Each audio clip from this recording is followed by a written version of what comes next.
Você está no canal Eu Estudo a Lição com o pastor Samuel Camilo Júnior. Hoje é sábado, dia 18 de abril, e o tema que introduziremos, o tema da nossa lição da Escola Sabatina da semana será a Bíblia, a fonte autoritativa de nossa teologia. Antes de podermos falar um pouquinho sobre aquilo que é o conteúdo da nossa lição da semana, eu quero só te dar alguns dados que podem te ajudar a compreender um pouquinho daquilo que é o cristianismo no mundo. Se quando Jesus Cristo esteve aqui na Terra, ele acabou plantando uma igreja, a igreja cristã, e essa igreja, ela se manifestou de uma maneira muito simples, mas ao mesmo tempo com uma expansão assustadora na época do Império Romano.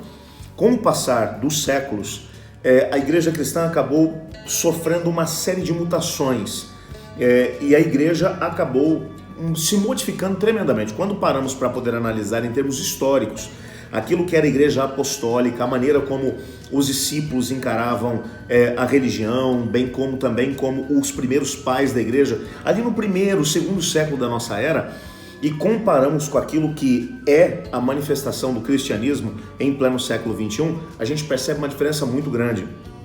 E não é apenas na manifestação cultural que nós podemos ver essas mudanças, principalmente porque a igreja acabou se tornando tremendamente plural nesse tempo, aonde você percebe só no nosso Brasil cerca de mais de 10 mil denominações cristãs.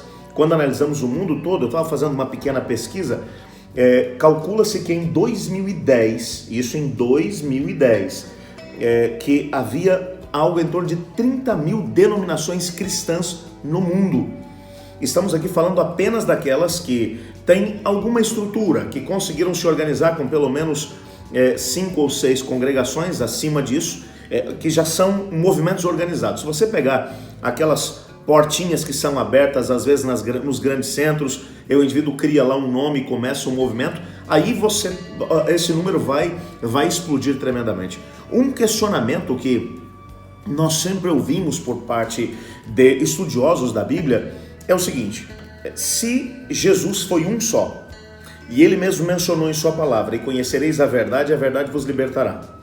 Se a palavra de Deus é uma só, e o Espírito Santo de Deus é o mesmo, aquele que esteve trabalhando com os profetas, que revelou a sua verdade a eles, que os inspirou a escrever e que de alguma maneira tem iluminado os estudantes da Bíblia, por que temos tantas denominações cristãs e tantas interpretações diferentes da Bíblia?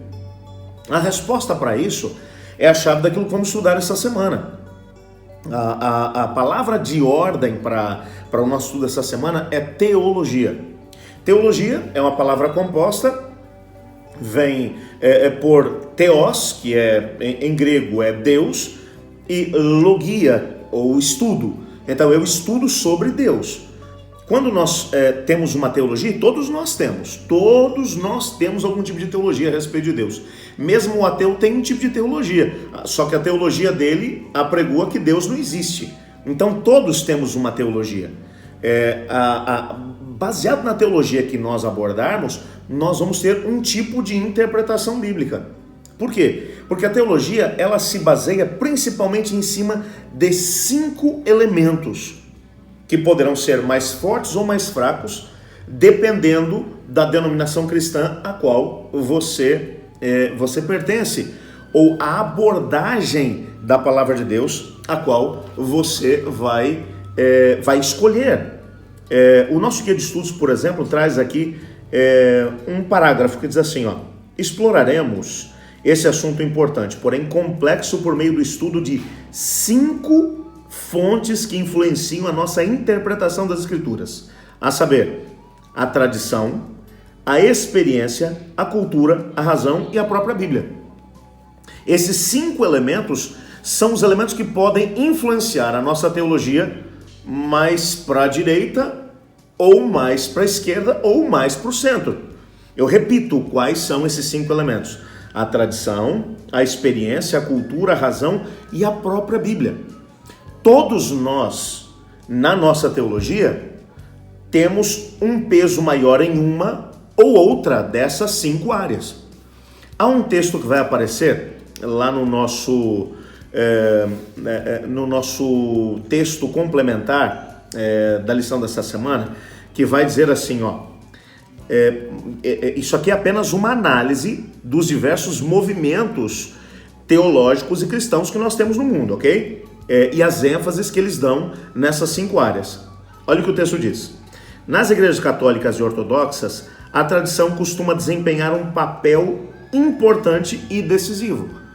Quando você vai analisar essas 2 denominações, a igreja católica e ao mesmo tempo ortodoxa, eles vão colocar um peso muito grande naquilo que foram as interpretações históricas dos pais da igreja, dos líderes religiosos, os concílios que aconteceram no passado, os documentos que foram efetuados. E essa tradição que foi seguida durante séculos, em alguns casos até de milênios, essa tradição vai ter tanto peso ou mais do que o próprio texto das Escrituras Sagradas. Mas o texto continua. Nas igrejas carismáticas e pentecostais, a experiência geralmente é acreditada como autoridade final. Nas igrejas evangélicas, pentecostais, carismáticas, é aquela situação. Você abre o seu coração para que o Espírito Santo trabalhe. E essa experiência do crente com o Espírito Santo é a norma. Mesmo que em alguns casos, algumas manifestações do Espírito Santo, por assim dizer, acabem sendo contrárias às Escrituras. Mas desde que faz parte da experiência, então isso vai ter mais peso do que o texto bíblico, ou até mesmo do que a tradição cristã. Na teologia liberal, a razão humana, com frequência, assume a última palavra para decidir o que é aceitável ou não. A teologia liberal, por exemplo, estabeleceu alguns métodos de interpretação bíblica, como, por exemplo, a desmistificação da Bíblia, ou a demitologização da Bíblia. O que é isso? Eles pegaram tudo que era elemento sobrenatural que havia na Bíblia, milagres, coisas extraordinárias, manifestações de teofanias, anjos, tudo isso foi tirado como sendo apenas elementos que foram usados na didática dos escritores bíblicos para tentar expressar aquilo que era a mensagem que eles queriam. Mas esse negócio de sobrenatural não existe. Por quê? Porque na razão humana esse tipo de coisa não cabe. Não dá para ser experimentado em laboratório, então não é aceito. A teologia liberal vai por essa linha. Então a razão vai ter a palavra final. Além disso, toda igreja é impactada em algum nível pela cultura local. Quando você fala em cultura local, por exemplo, quando você vai para as igrejas orientais, lá na região do Médio Oriente, o Oriente do nosso planeta em geral, essas igrejas acabaram sendo influenciadas de tal maneira pela cultura que, em muitos aspectos, a sua teologia acabou sendo construída de forma completamente diferente das igrejas ocidentais. E mesmo no Ocidente, quando você pega igrejas africanas, igrejas norte-americanas, igrejas sul-americanas, a própria cultura desses lugares influenciou tremendamente as denominações, o surgimento delas. Por isso, algumas igrejas que vão surgir na América do Sul não vão conseguir se estabelecer no Oriente, por exemplo, ou na Europa. E igrejas que acabaram surgindo no contexto da Europa acabam não dando certo na Oceania, na Austrália ou na África e assim por diante. Por quê? Porque há essas características culturais que acabam se manifestando de forma tão forte em algumas denominações que você acaba mudando às vezes até a maneira de poder interpretar a Bíblia. Mas uma coisa também é clara: nenhuma igreja existe sem a Bíblia. Esses elementos que nós mencionamos, e quero repeti-los todos, a tradição, a experiência, a cultura, a razão e a própria Bíblia, elas servem como base para o estabelecimento da nossa teologia.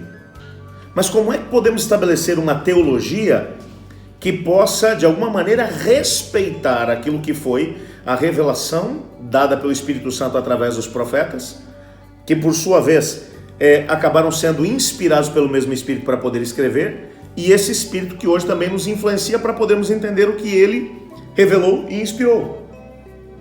Como é que a gente deve lidar com elementos como a tradição, a experiência, a cultura, a razão e o próprio texto da Bíblia? Até que ponto esses elementos devem nos influenciar para que a nossa teologia seja estabelecida? Bom, já deu para poder perceber eu hoje só estou tentando criar o problema, para que durante a semana a gente tenha a possibilidade de poder compreender até que ponto esses elementos devem ou não nos influenciar, para que a gente tenha a possibilidade de construir uma teologia que nos ajude a compreender, acima de tudo, qual é a vontade de Deus para nós. A Bíblia nos foi dada por uma razão. Deus queria nos revelar a sua vontade.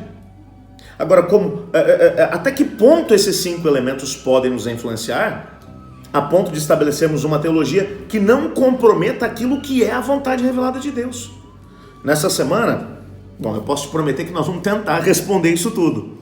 Hoje nós queremos apenas aqui o problema, mas uma coisa é claro: quando nós entendemos aquilo que foi a revelação dada pelo Espírito Santo aos santos profetas, esses homens inspirados por ele e ao mesmo tempo que escreveram essa revelação, e somos capazes de poder respeitar aquilo que ele fez e abrimos o nosso coração para que o Espírito Santo possa trabalhar conosco, respeitando também esses 5 elementos, nós podemos ter a certeza que vamos compreender a vontade de Deus para nós.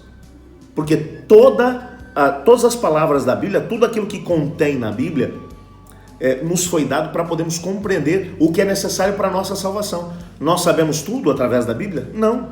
Nós temos alguns indícios daquilo que é a vontade de Deus para nós, o suficiente para podermos nos salvar.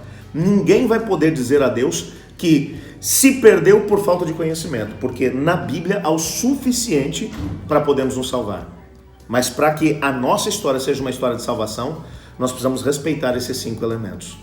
Vamos orar nesse momento pedindo a Deus sabedoria para podermos saber como lidar com esses elementos e construir uma teologia saudável? Ore comigo.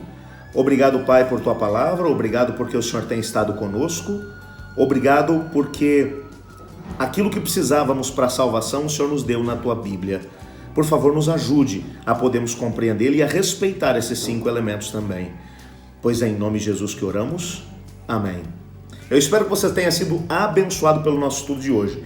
E se foi, deixa o seu like e ao mesmo tempo o seu comentário. Eu te garanto que vou ler cada um deles. Eu estudo a lição. E você?